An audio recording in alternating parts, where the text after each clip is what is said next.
Hi friends, ఎలా ఉన్నారు? Welcome to new video. ఈరోజు తక్కువ బడ్జెట్లో ఫ్లైట్ టికెట్స్ ఎలా బుక్ చేయాలనేది చూద్దాం. रुको जरा सबर करो. ముందుగా గూగుల్ క్రోమ్ ఓపెన్ చేద్దాం. గూగుల్ క్రోమ్ ఓపెన్ చేసి ఇన్కాగ్నిటో మోడ్ని ఓపెన్ చేద్దాం. ఎందుకంటే ఇన్కాగ్నిటో మోడ్ మన డేటాని క్యాచ్ చేయదు, అంటే ట్రాక్ చేయదు అనమాట. అప్పుడు మనకి ప్రైస్ చాలా తక్కువ బడ్జెట్లో చూపిస్తుంది అనమాట. ఇన్కాగ్నిటో మోడ్లో స్కై స్కానర్ అని టైప్ చేయండి. స్కై స్కానర్ అని టైప్ చేస్తే మనకి ఈ విధంగా పేజ్ అనేది ఓపెన్ అవుతుంది. ఫర్ ఎగ్జాంపుల్ నేను హైదరాబాద్ నుంచి వెళ్తున్నాను కాబట్టి హైదరాబాద్ని ఇచ్చాను.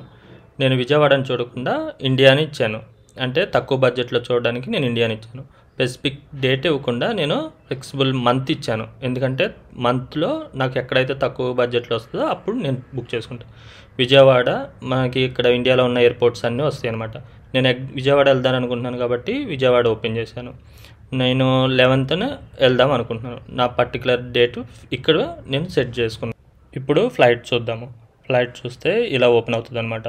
అప్పుడు మనకి తక్కువలో ఏ ఫ్లైట్ ఉందో ముందుగా చూద్దాం. చీప్లో సెలెక్ట్ చేస్తే నాకు ఎయిర్ ఇండియా ఎక్స్ప్రెస్ వచ్చిందనమాట. ఎర్లీ మార్నింగ్ 7:25కి హైదరాబాద్ నుంచి. క్లియర్ ట్రిప్ అనేది తక్కువలో ఉంది, అయినా నేను హ్యాపీ ఫెయిర్ అని బుక్ చేస్తున్నాను. ఎందుకంటే క్లియర్ ట్రిప్లో కన్వీనియన్స్ ఫీజు 350 రూపీస్ పడుతుంది, అప్పుడు నాకు ఎక్కువ అవుతుంది. అందుకని చెప్పేసి హ్యాపీ ఫెయిర్ అనేది ఓపెన్ చేశాను. హ్యాపీ ఫెయిర్ కన్వీనియన్స్ ఫీజు లేదనమాట. ఇప్పుడు నాకు ఎక్కడి నుంచి అనేది చూసుకున్నాను. నా కాంటాక్ట్ ఇన్ఫర్మేషన్ ఇస్తున్నాను. మొబైల్ నెంబర్ ఇవ్వండి. నెంబర్ ఇచ్చిన తర్వాత ఈమెయిల్ ఇవ్వండి. ఈమెయిల్ ఐడికి మీకు టికెట్ బుక్ అవ్వగానే టికెట్ మెసేజ్ వస్తుందన్నమాట. టికెట్ ఇన్ఫర్మేషన్ అంతా వస్తుంది. ఎప్పుడు జర్నీ డీటెయిల్స్ వస్తాయి అన్నమాట. ఇక్కడ ట్రావెలర్ డీటెయిల్స్ ఇవ్వండి. Traveller details as per Aadhaar ఇవ్వండి, ఎందుకంటే ఎయిర్పోర్ట్లో మీ ఐడి ప్రూఫ్ కింద ఏదైతే చూపిస్తారో ఆ డీటెయిల్స్ ఇవ్వండి. ఒక్క స్పెల్లింగ్ మిస్టేక్ వచ్చినా నేమ్ కరెక్షన్కి చాలా ప్రైస్ తీసుకుంటారనమాట ఎయిర్పోర్ట్లో.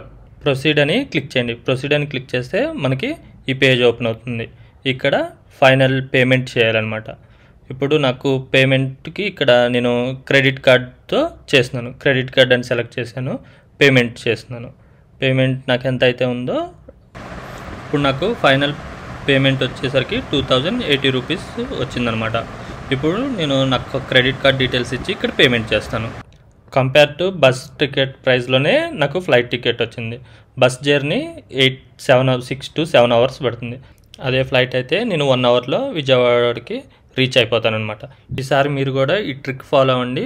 మీరు కూడా తక్కువలో ఫ్లైట్ టికెట్ బుక్ చేయొచ్చు అనమాట.